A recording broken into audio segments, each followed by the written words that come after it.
Bismillahirrahmanirrahim. Assalamualaikum warahmatullahi wabarakatuh. Saya Ahmad Supriyandi. Di sini saya akan mereview sebuah buku tentang komunikasi dalam organisasi. Buku ini ditulis oleh Siti Roskina dan Ivan Haris.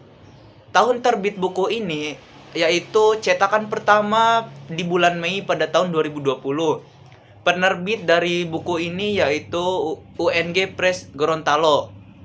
Dari buku ini terdapat 124 halaman yang terdiri dari 13 bab. Yang pertama, bab 1 tentang komunikasi sebagai paradigma ilmu pengetahuan. Lalu untuk bab kedua yaitu ada definisi dan tingkatan proses komunikasi. Selanjutnya untuk bab 3 ada perspektif dalam ilmu komunikasi. Selanjutnya untuk bab 4 ada tentang komunikasi dalam organisasi. Dan bab kelima itu ada informasi dalam komunikasi organisasi. Selanjutnya untuk bab 6 ada perilaku organisasi dan komunikasi. Selanjutnya bab 7 tentang komunikasi organisasi dan motivasi. Lalu yang ke-8 ada iklim komunikasi organisasi.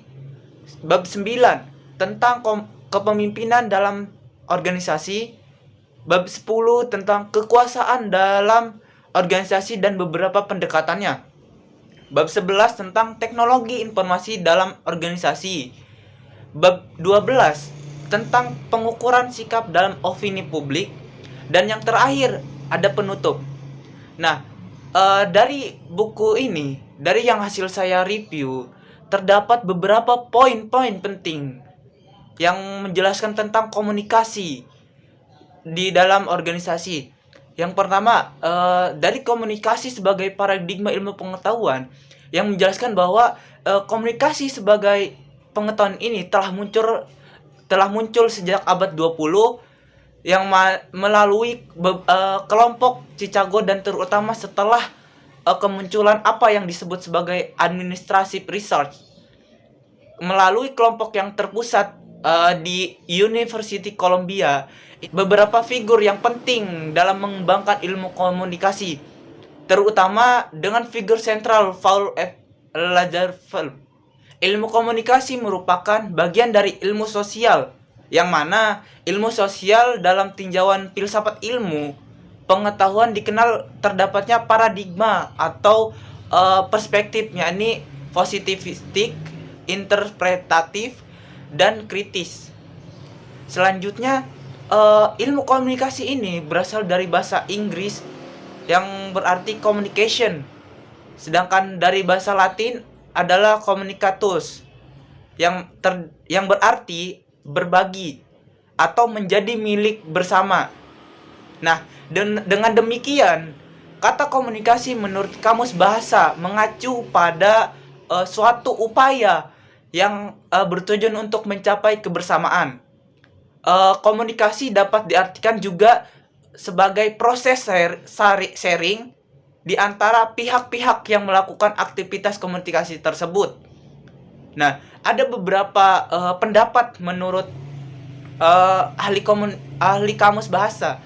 Menurut lekipographer yang menjelaskan bahwa komunikasi itu upaya yang bertujuan untuk berbagi, mencapai kebersamaan. Jika dua orang berkomunikasi, maka adanya pesan yang sama dan saling pertukaran pesan untuk tujuan yang diinginkan oleh keduanya. Nah, jadi komunikasi itu pesan yang disampaikan kepada komunikan atau penerima informasi. Selanjutnya dari komunikator atau sumber yang memberi informasi melalui saluran-saluran tertentu, baik secara langsung ataupun secara tidak langsung. Hal ini yang dimaksud untuk memberikan dampak atau efek kepada komunikan sesuai dengan yang diinginkan komunikator. Nah, menurut Dennis McQuail, proses komunikasi dalam masyarakat itu ada beberapa tingkatan.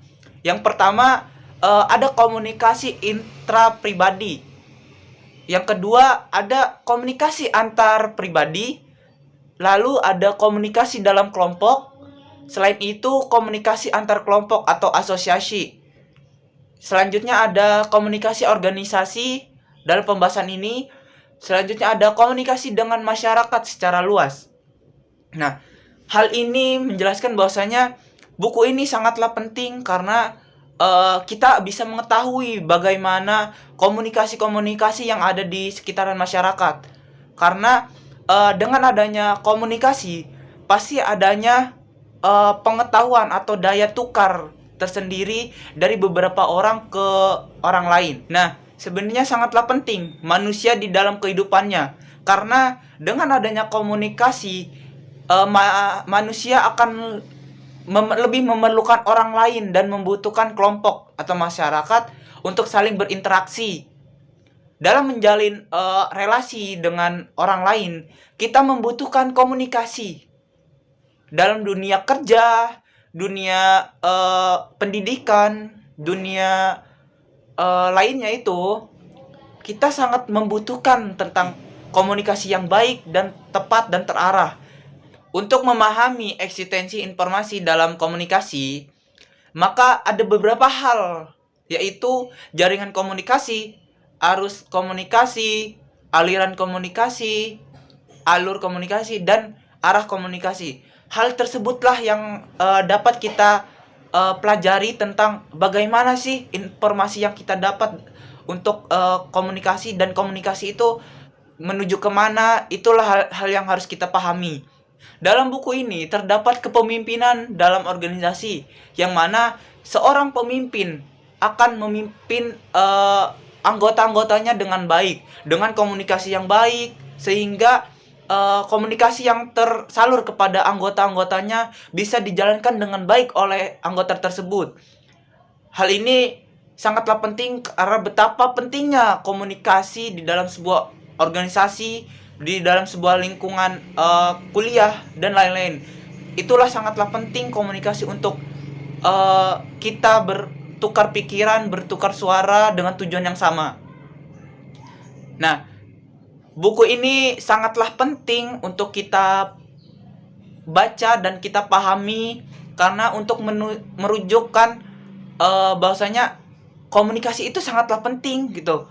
Kalaupun kita kurang dalam berkomunikasi dengan orang lain, kita bisa membaca buku, baik dari buku intrapersonal, interpersonal, ataupun bahkan buku organisasi yang telah saya review.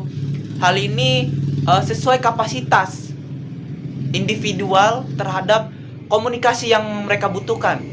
Kalaupun komunikasi organisasi itu berarti komunikasi untuk bagaimana kita mengatur informasi kepada anggota-anggota lainnya dan kepada orang lain.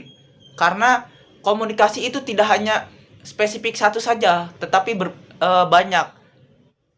Dalam buku ini, saya sangat menyukai pada bagian bab 5 tentang informasi dalam komunikasi organisasi, yang mana di sini saya bisa mengetahui lebih dalam bagaimana komunikasi itu keluar dan bagaimana komunikasi itu kita dapatkan.